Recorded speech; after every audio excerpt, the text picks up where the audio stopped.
Roger, 206, clear to break.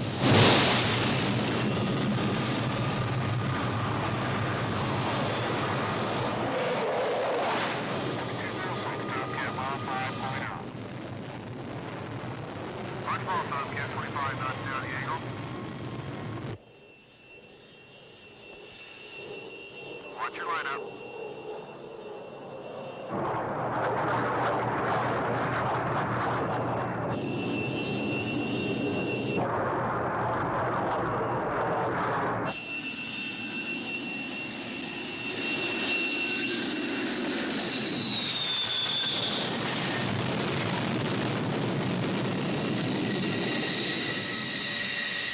Home. 1,000 feet of steel deck, a length of braided cable, and a yellow shirt to get you out of the way safely, quickly. Because 30 seconds later, they do it again. And again, in round-the-clock training exercises that make up the day-in and day-out scenario aboard a nuclear-powered carrier at sea.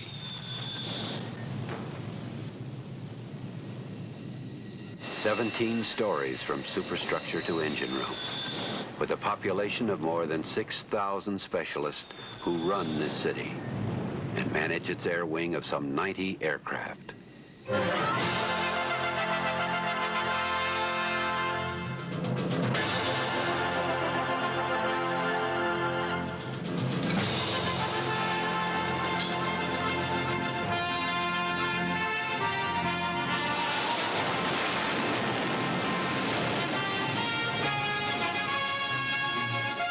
The carrier is the big punch in the most awesome array of offensive and defensive weaponry ever put together.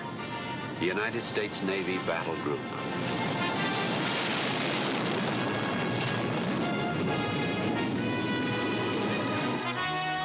With guided missile cruisers for close-in defense of the battle group against air, surface, and submarine threats. Guided missile destroyers, the outer defensive ring of the battle group. Nuclear attack submarines to sweep a clear sonar path ahead of the surface ships. With the help of supply ships and escort frigates, it's a formidable task force, second to none.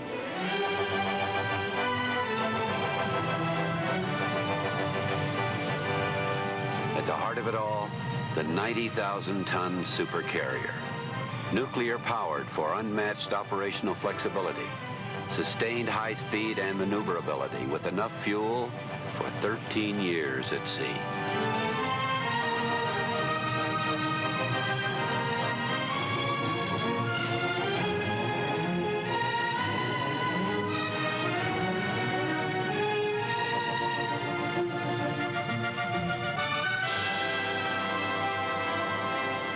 It's a self-sustaining mobile fortress.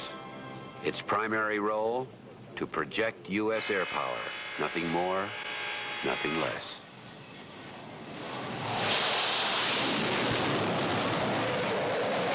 Aboard the carrier, a strategic mix of aircraft to counter the full spectrum of air, surface, subsurface, and land-based threats. 2 squadrons of F-14 Tomcats with the speed and firepower to intercept hostile aircraft and missiles hundreds of miles from the carrier.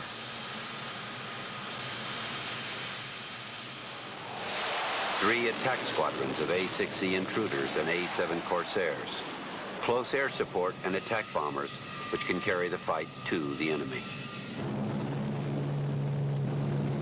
Early warning E-2C Hawkeyes for detecting threats hundreds of miles away and directing fighter aircraft to the intercept.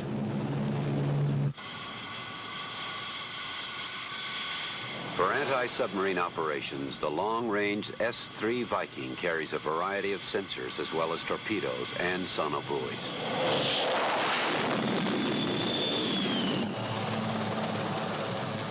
Close in, the Sea King helicopter uses electronic sensors and dipping sonar for submarine detection. To counter the growing threat of electronic warfare, EA-6B prowlers jam enemy radar in support of the carrier's strike aircraft.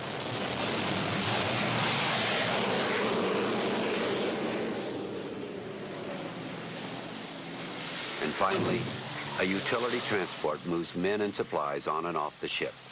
It's always welcome, because it also picks up and delivers the mail. Who moves all this hardware about, carries out the choreography for this floating airport, handles every launch and every recovery?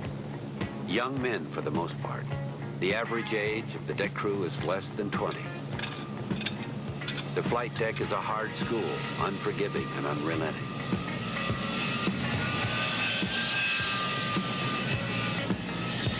Roles are clearly defined. The color of the shirt tells the function of the man. Yellow shirts direct all the airplanes on the flight deck. Nothing moves without their say-so. The white shirts inspect the aircraft as they approach the catapults for launch. Green shirts hook them up, perform all maintenance.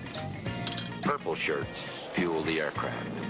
Blue shirts chock and chain them. Red shirts handle ordnance. Silver suits are firefighters. If an airplane crashes, their job is to rescue the crew. The brown shirts are the plane captains, responsible for the care of each airplane. Below deck in the hangar bay, where as many as 50 aircraft can be stowed, maintenance crews work night and day to keep them flying. Hundreds of other skilled technicians and ship's personnel fill a variety of important jobs throughout the carrier.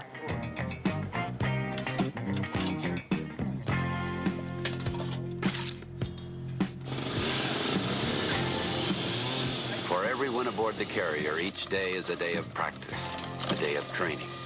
All right, gents, this is it. This is for real. We've got a job to do. To the carrier's air crews, being prepared means flying at least once a day, sometimes twice. The missions: practice radar intercepts, air-to-air combat, strafing towed targets, bombing land targets, practice anti-sub operations, practice, practice, practice. No matter what the missions, the aircraft that carry them out are a tough breed. Launched from steam-powered catapults, yanked off the deck in a couple of 100 feet.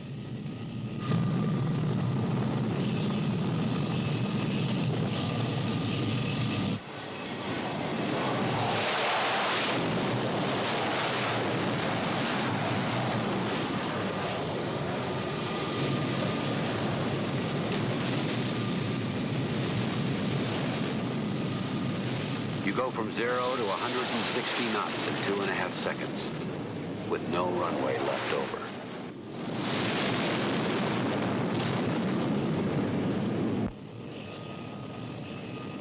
Although this may be practice, they play it for real here, and they play to win. This day, A-6 intruders, carrying a bomb load second only to the B-52, are headed for a tank farm 100 miles inland. Accompanying them, an EA-6B Prowler. His job, jam the enemy radar so they can't find the intruders. Meanwhile, the E-2C Hawkeye, on patrol miles from the carrier, has picked up an unidentified bogey. The information is relayed to the ship's Combat Information Center via data link. Computers talking to each other. Operating at 30,000 feet, the E-2C's radar can detect potential threats long before the ship's radar, giving the battle group the critical advantage of time. 2 F-14 fighters on station are vectored toward the bogey.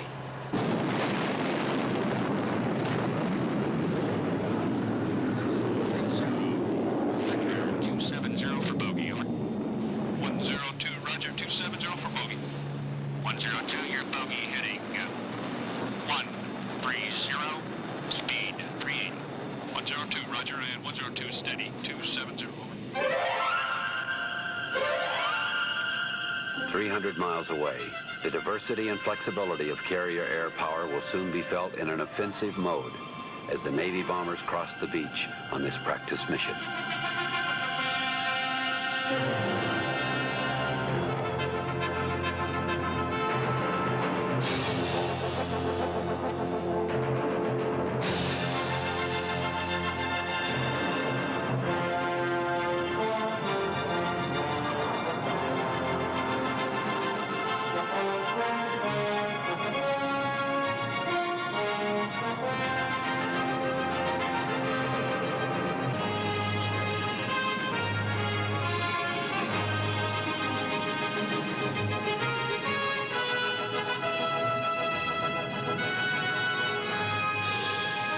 Mission accomplished.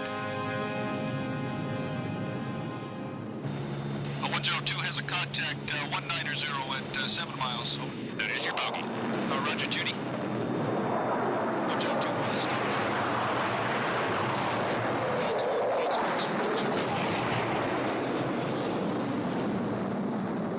Fox 2, 102, Grand Slam.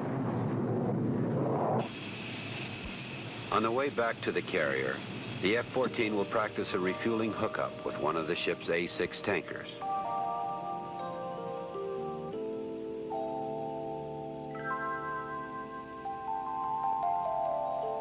And now it's home again.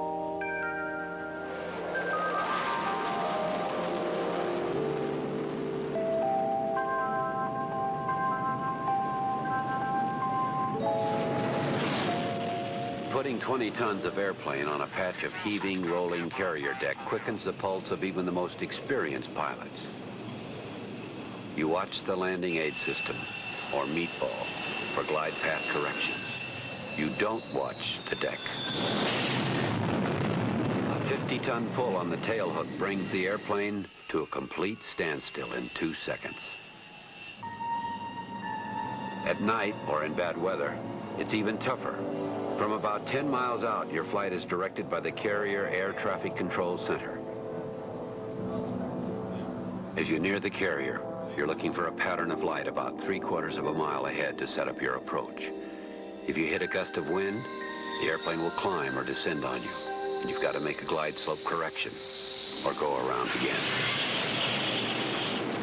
Sometimes it's so black you have absolutely no reference, no depth perception. It's as if you're in an endless tunnel, groping for daylight, until you suddenly hit the deck.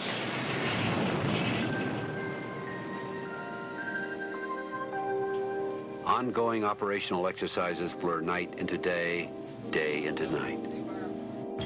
Below deck, lights are always on in this community of compartments where there's less privacy than you'd like, but also the opportunity for camaraderie and building friendships.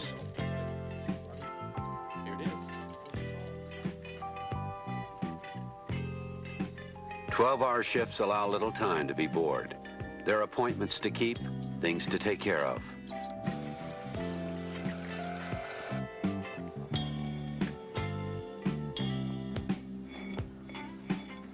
Not for a moment, however, are you likely to forget where you are or why. Training for emergencies is conducted with all the urgency and concern of the real thing, especially general quarters, when everyone reports to their assigned duty stations on the double. Fires and accidents, special teams are trained to respond to these deckside emergencies.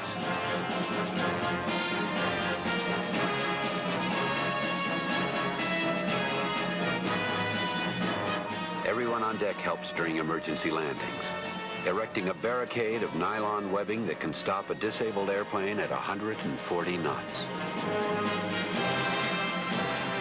Nothing is held back during these drills because there's always a possibility that this time it isn't just a drill.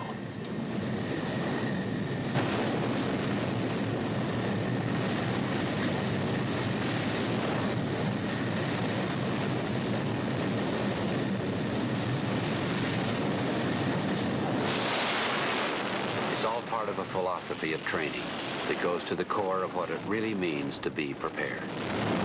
To know how to deal with less than ideal situations. On the carrier, nothing is taken for granted.